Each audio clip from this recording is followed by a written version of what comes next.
Domestic violence to me encompasses a lot of different crimes between a relationship between two people.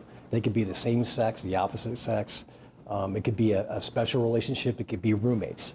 We hear about stalking.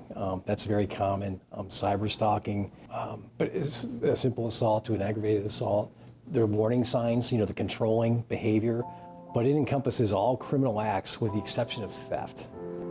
The City of Phoenix's Family Advocacy Center is a place to seek help if you or someone you know is a victim of domestic and sexual assault. People might come to us in a variety of ways. So someone could just walk in the door and say, I've been abused, I've been assaulted, and we will get them to a victim advocate, hear their story, and start talking to them about the kinds of services we think will help. The first thing we're always looking at is safety. So if they're walking right out of a situation, we want to do safety planning with them every time.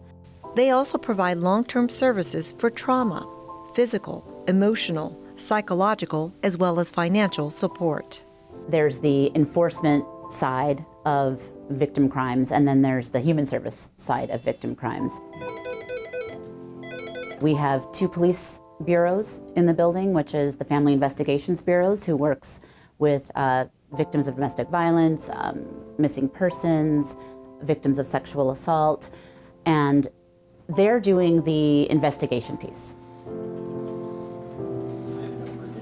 3x3 cubicles.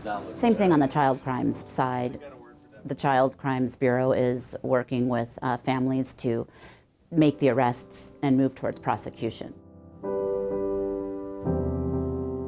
Then there's the human service sides of things. So of course we want to help the victim deal with the trauma that has occurred. So we do that directly for adults, and then we vend out with child help, who is downstairs, who does all of those services for children. A lot of what we do here is we work with the detectives that are within the stationed within the Phoenix Police Family Investigations Bureau.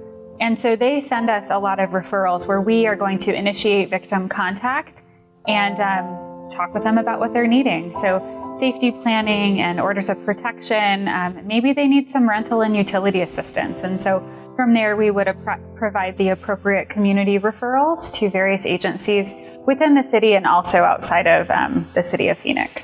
The FAC prides itself on being a one-stop shop for victims of crime. We work hand in hand, of course, with police and fire and also the prosecutor's office. But right here on site, it's actually the Maricopa County Attorney's Office contracts out for forensic nurses. And we have medical exam rooms right here on site. So if somebody comes in and we can clearly see, or they report to us that they've been physically abused in any way, we can get right to the exam.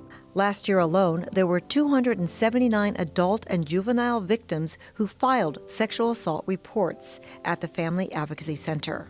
The bad news? This is just a fraction of the overall problem.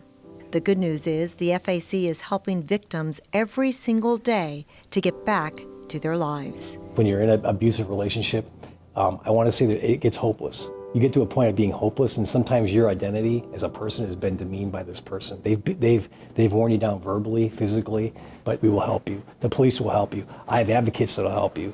I do this work because it's important, and it's really crucial to help victims of crime find their voice and to help them be aware and know that they have options. They don't have to be the crime that happened to them. They can really transcend from victim to survivor. If you or if you know someone who is a victim of domestic and sexual assault, you can call the FAC and ask for a victim advocate at 602-534-2120 or 1-888-246-0303. For Phoenix TV, I'm Deborah Cedillo Dugan.